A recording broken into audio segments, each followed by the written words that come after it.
Hi, everyone, and welcome to Café IBTTA. I'm Pat Jones. My guests today are David Roy and Terry Slack, the chief meeting organizers for IBTTA's Road Usage Charging and Finance Summit that will take place in Salt Lake City, June 4 through 6. David is the chief financial officer of the North Carolina Turnpike Authority. He serves on the IBTTA's Finance Standing Committee of the Board and the Lost Revenue Task Force. Terri is Vice President and National Toll Program Manager at CDM Smith. She also serves on the Finance Standing Committee of the Board, as well as the Women in Tolling Council and the Council of Platinum Sponsors. David and Terri are both graduates of the IBTTA Leadership Academy. David and Terri, welcome to Café IBTTA. It's great to have you with us. Thanks, Pat. Happy to be here. Yes, thank you. Glad to be here.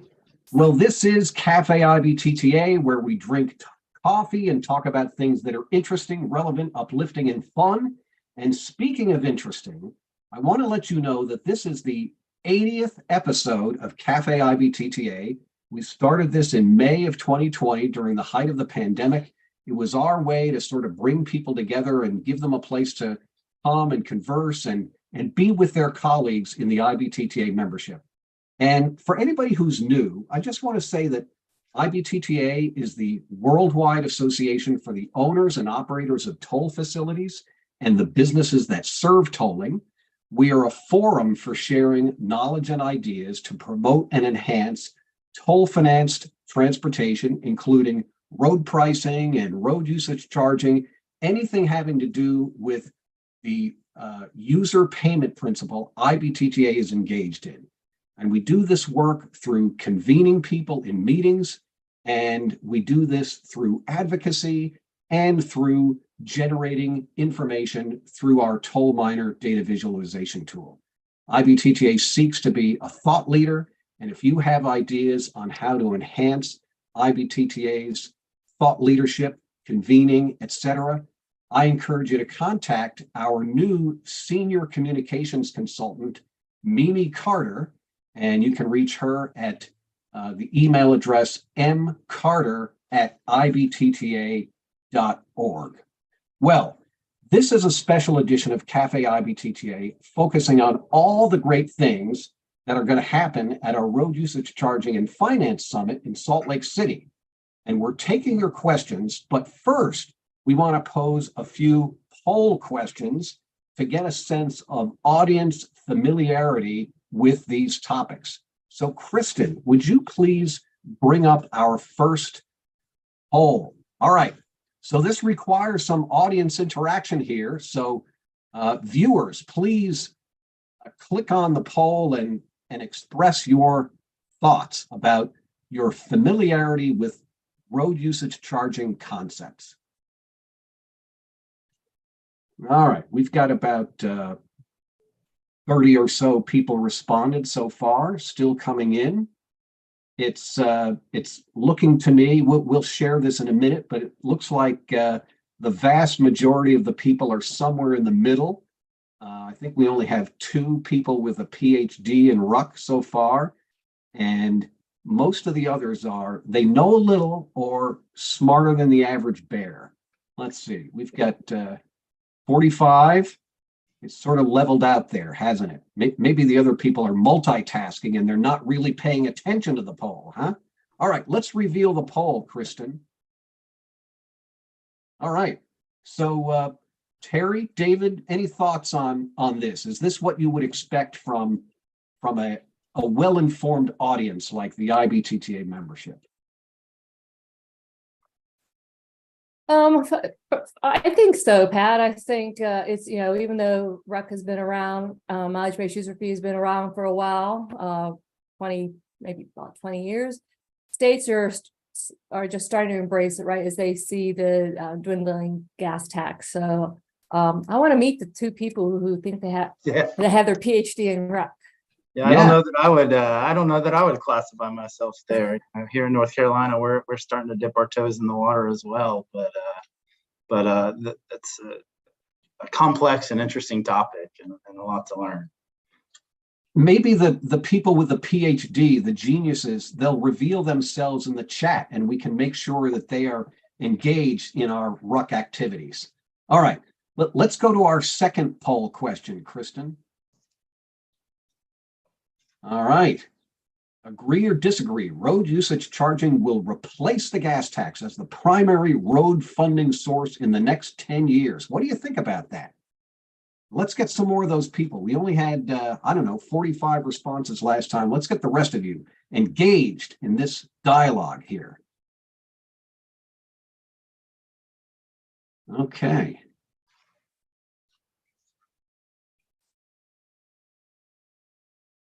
I think we're seeing a trend here of what do they call it?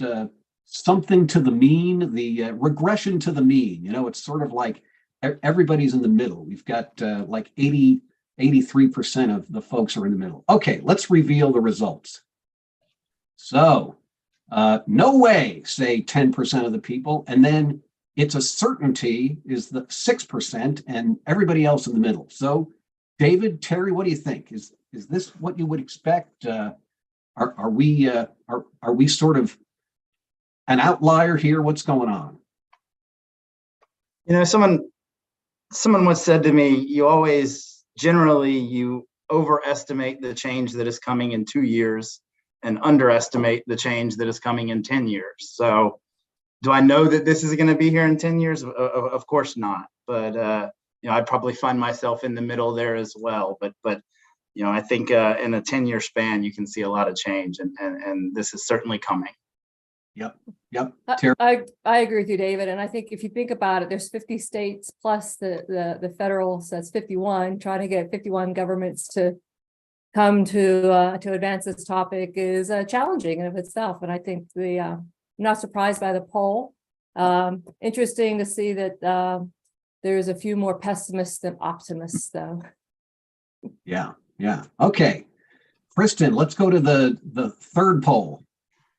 All right. What's the likelihood that public-private partnerships will play a much bigger role in transportation infrastructure investment 10 years from now? And David, we know we're going to hear about P3s during the summit in Salt Lake City. Okay. All right. So looks like we're seeing something slightly different from the last two polls. It looks like people are more sanguine about seeing more P3s. We've got about 46 responses. Okay, Kristen, let's reveal here. Oh, okay. So we've got 21% say it's guaranteed and another 49%. So 70% of the respondents think we're going to see much more P3s in the next 10 years. What do you think about that, Terry and David? It's exciting, right? I know as we try to fund infrastructure, public infrastructure, we always are looking for other revenue streams. And I think this shows where we're heading, and it's exciting to see the optimism. That's 70%. That's great. Yeah. Certainly funding challenges persist at every level of government, and transportation is no outlier there. And you know, again, here in North Carolina, we continue to explore public-private partnerships as an opportunity or an option to help deliver projects faster than we would otherwise be able to do them at the statewide level. And I don't see that changing. I mean, that is going to be one tool in the toolbox in the coming years, if you will. Thanks, David. All right, well, let's get to our the two of you. You are our chief meeting organizers for this Road Usage Charging and Finance Summit. Terry, tell us a little bit about yourself so our audience knows why we've chosen such an individual to be in this leadership role. Well, thank you for the question, Pat. And sometimes I wonder about that too. But I think I bring an interesting background. I started my career as a public finance officer, worked for city governments, found my way into tolling, fell in love with tolling, got into systems work because as soon as, you know, and I know David and other CFOs feel cash is king, but as soon as we moved away from cash, I want to make sure that we get every invoice out there and every penny we're owed. And then when you get into systems and start looking at other revenue systems such as RUC.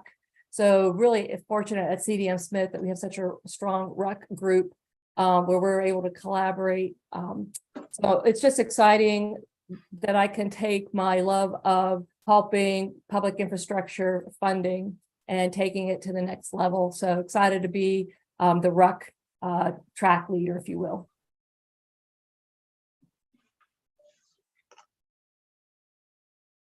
Yeah, and for me, you know, I've been with Turnpike, the North Carolina Turnpike Authority, for going on 10 years now, and kind of similar roles to where I'm at now. I came from the banking side, and you know, this has been it still is a very fascinating industry to me. You know, I came from an industry where we kind of all did very similar roles, and now I'm working with you know, technology experts and engineers, construction experts, maintenance folks. It's been and continues to be a fascinating industry, constantly changing, advancing. As you know, Terry mentioned, it wasn't too long ago where cash was king. You know, now here in North Carolina, you know, tolling is still relatively new. So, you know, we opened all of our facilities as all electronic and have not had to deal with that or experience that transition. But I know a lot in the industry are. You know, as far as this conference in particular, obviously, you know, in my role, with my background, this is my conference, right? This is the finance conference. You know, technology and roadway maintenance and the annual conferences are extremely interesting and kind of take me out of my wheelhouse, if you will. But I think this is a great opportunity to bring folks together and folks that aren't necessarily at some of the other conferences, you know, the bankers, the rating agencies, you know, your TNR folks, you know, the financial advisors, and bring those folks together and kind of into the fold, if you will. So I'm excited to have that opportunity. Beautiful. Terry, tell us a little bit about why this conference is important. Last year, we had over 300 attendees in Denver for our RUC and Finance Summit. This year, we hope for a similar turnout. Talk to us about why this conference is so important. That's a great question, Pat. And you know, we're hoping to meet or exceed last year's numbers. And this conference is so important because it is an important topic. We are seeing more states getting advancing road user charge. Hawaii just passed legislation to implement.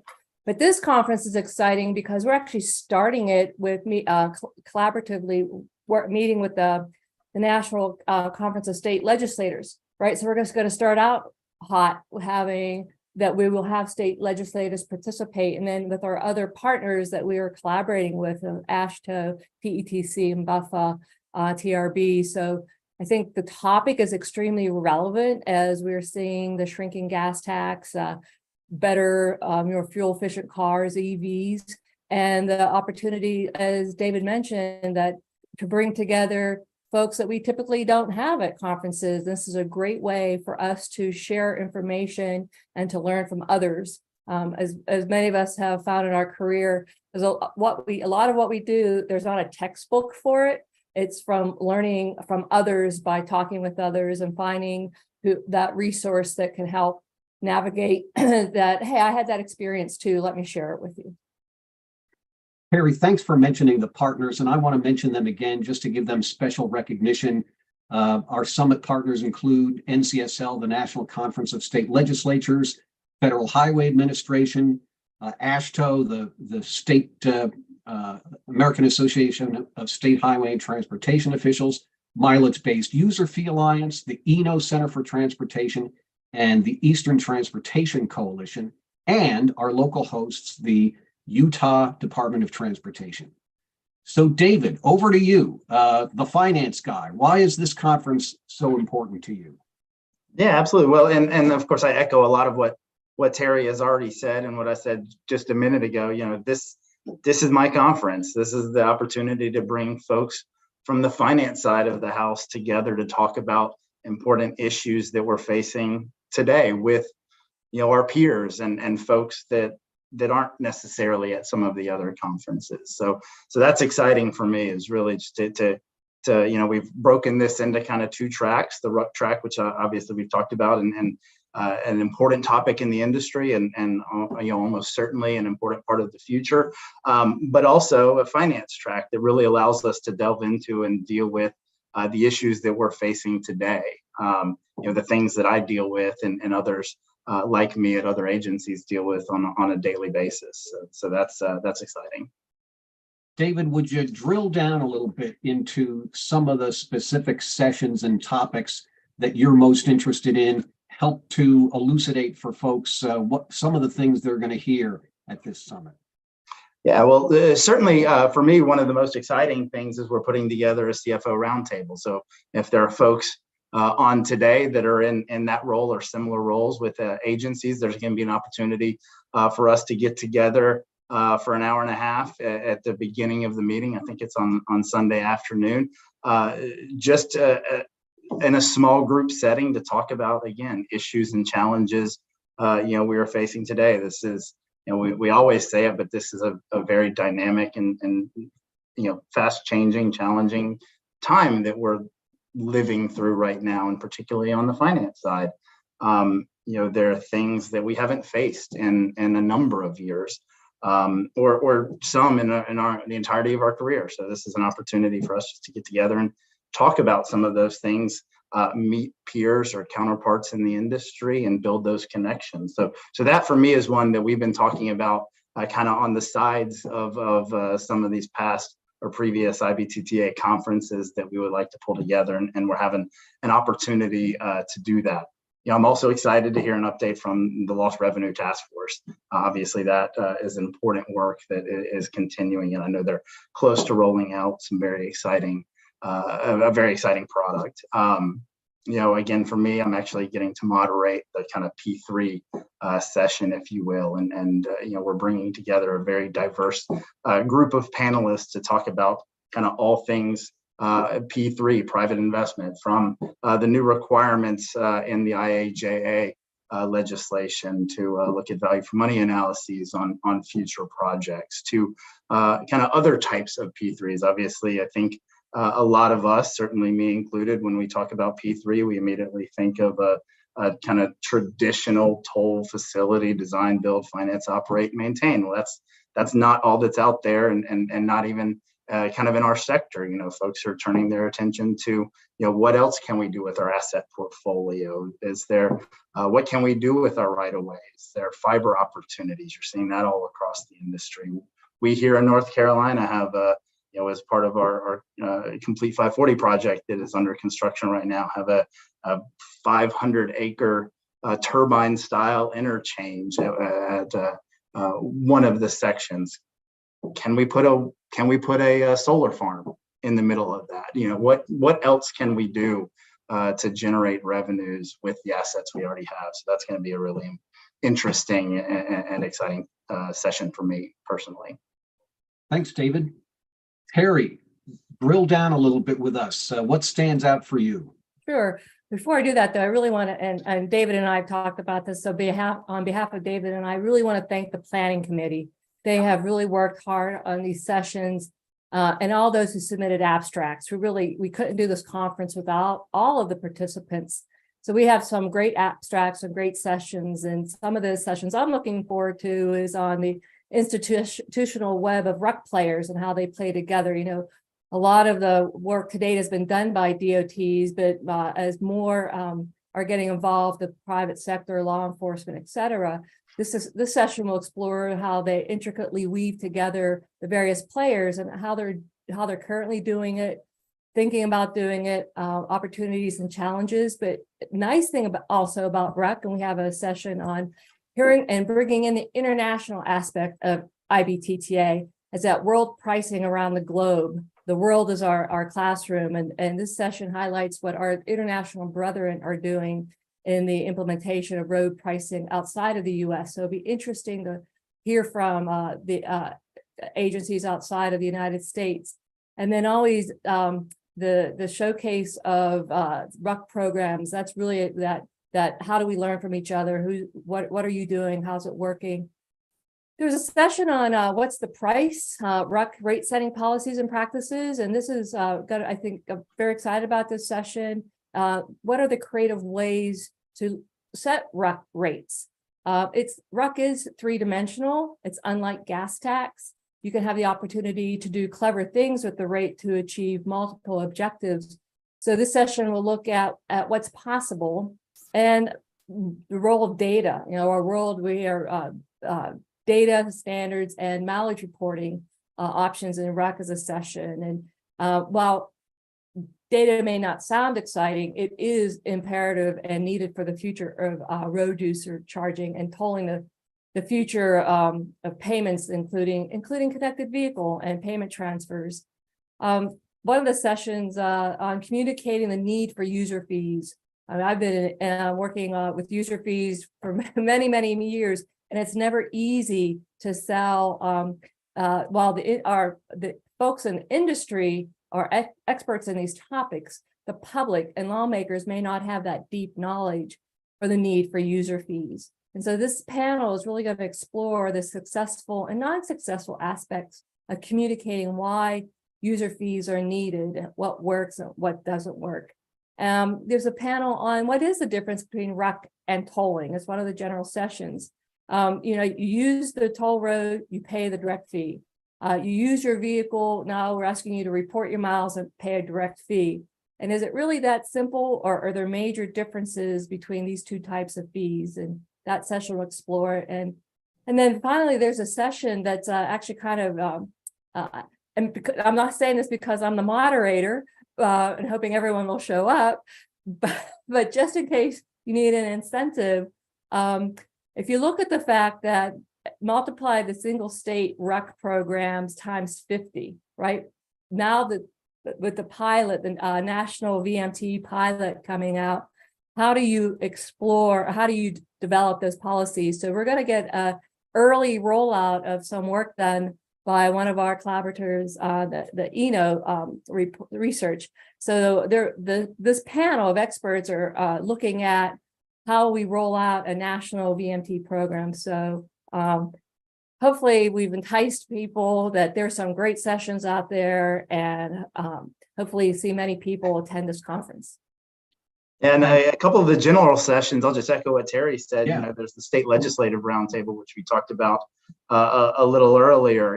Hearing from the folks who are making some of these decisions, down the street from us is, and them hearing from us is going to be a great opportunity. And then again, what Terry mentioned with what's the difference between RUC and tolling? That's, I think that is an important topic for, certainly for us in North Carolina, but across the country and within IBTTA, how does tolling and RUC play together in the sandbox, if you will? How do they, where are the synergies? How do they differ? Obviously we have back office systems in place. Can they be leveraged for certain aspects of RUC in the future? Those are all important things that we need to be talking about now. Our executive director likes to say, that is a huge industry that we can either, take a lead on or kind of get rolled over. And I think we want to be at the forefront of those conversations, and this is part of that. Thanks, David. So we are taking your questions, and I see some scrolling up in the chat here, and I want to touch on this one from Tim McGuckin. He talks about P3s, and he suggests or asks, what are the main reasons why private approaches move faster?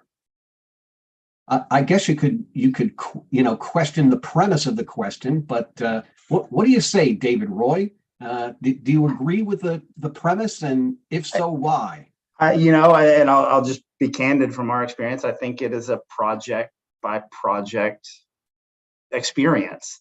We have a project that's open and operating here in North Carolina where funding was the constraint. So the reality is that project likely would not have moved forward, for decades potentially without private investment.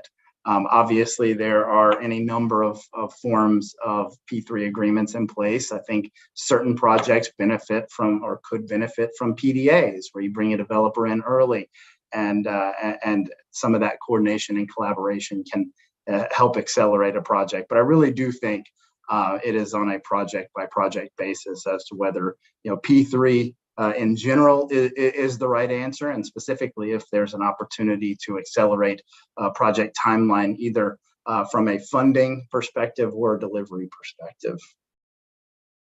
Terri, you have any want to share thoughts on that?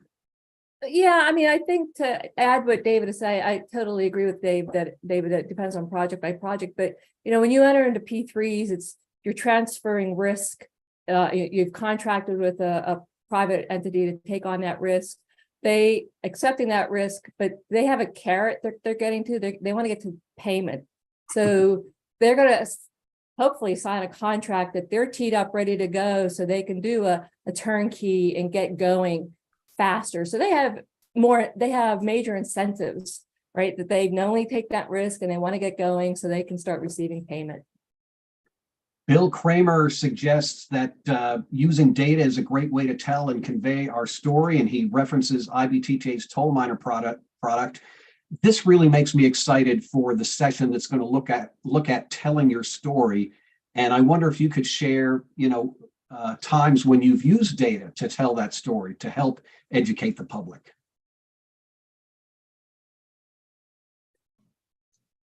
Oh, you want to go first, Dave? Yeah, I mean, absolutely, obviously, and in fact, I stepped out of a call this morning where we're in discussions now with rating agencies, TIFIA, our bond insurer, to pursue a further system expansion of the Complete 540 project. So, part of that is having the data available to show how successful the existing projects are and tell the story of, why you should invest in us, believe in us and this project, and why we believe, what we're terming the Complete 540 Phase 2 project is going to be successful. It's a greenfield project, potentially one of the last greenfield toll projects you'll see, certainly in North Carolina and maybe in the country for too long. But why you should believe that project is going to be successful. That's, like you said, we put together a 2-hour presentation telling that story. And I think it's not only the data, it's the graphic that the data represents, right? So, because you have to be able to show the story as well. It's a picture is 1,000 words. So when you can see trend graphs or other graphics of the data, it's harder to refute than opinion. Yeah, and I'll be honest with you, I'm not a data skeptic by any stretch of the imagination, but we have people who visit us all the time and say, we have this great product that'll help you pull all of this data together. And my first question is, okay, great, but what can we do with it? Where can we add the value? And that's what we have to be able to answer. Yep. It's great that we have all of these tools these days that can extrapolate the data, store it, pull it for use, but unless we have that, okay, what can we do with it? Then there's not much value there. And I think as an industry, we're just now starting to figure that out. As we talk about storytelling, one of the things that pops into my head is the Toll Excellence Awards.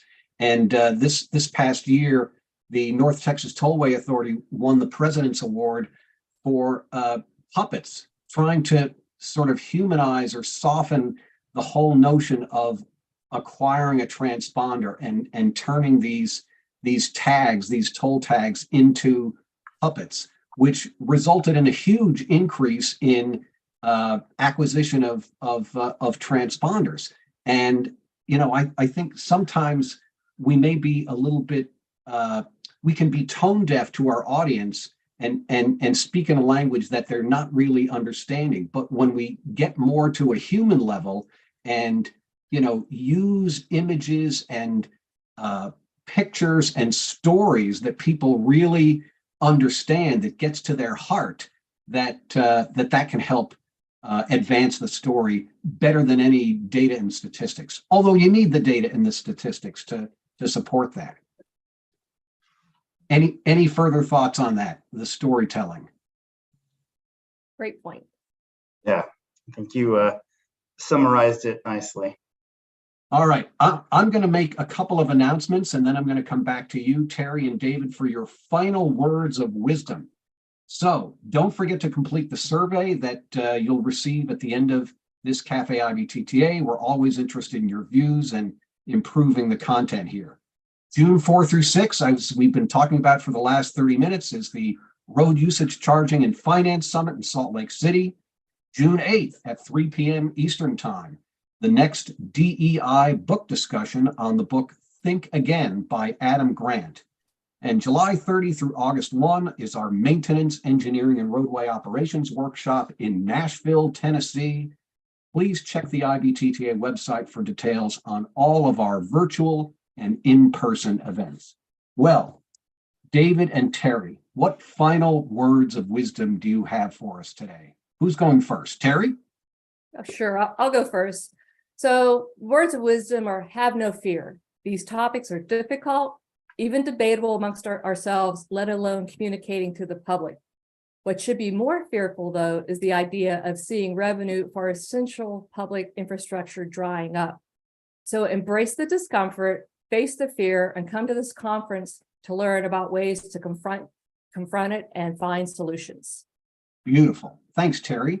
David, over to you. Wow, I don't think I can follow that. That was well said, Terry. So I'll conclude with please remember to pay your tolls. And I think this is going to be a very exciting conference.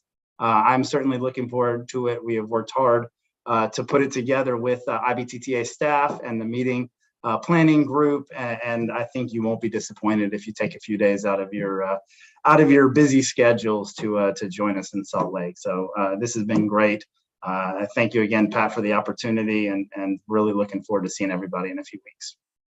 David and Terry, thank you so much to you and for your words of wisdom. Thanks also to the meeting planning group and to Mark Muriello, our Director of Policy and Government Affairs, who's the staff liaison to this and is sort of like the hard nucleus around which the meeting planning group forms. We thank you all for putting on a great program. We're looking forward to it, June 4 through 6. And thanks all you IBTTA members for joining our conversation today. Be safe, keep in touch, and we'll see